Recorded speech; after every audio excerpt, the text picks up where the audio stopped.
On entend de plus en plus parler des gens ayant un syndrome Gilles de la Tourette.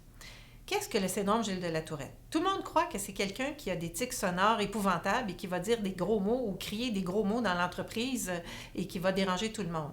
Mais c'est très peu de gens ayant syndrome Tourette qui vont avoir de la coprolalie, soit dire des gros mots ou faire des sons avec la bouche ou le nez.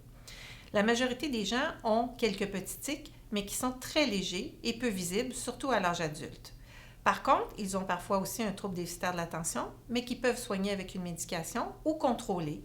Donc, ils vont choisir un emploi en fonction de ce qu'ils sont, de leur niveau de concentration.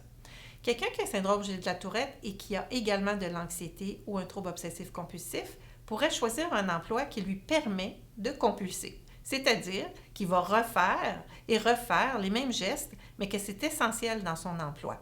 Donc, un emploi de recherche ou dans un endroit qui est très grand, où il peut quand même faire des tics et que ça ne dérangera pas personne.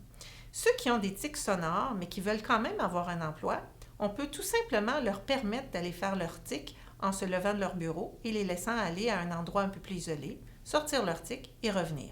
Il faut savoir que plus on interdit ou plus on dérange avec des tics, plus les gens qui ont des tics sont portés à les faire. Ils ont une urgence de faire leurs tics encore plus grande.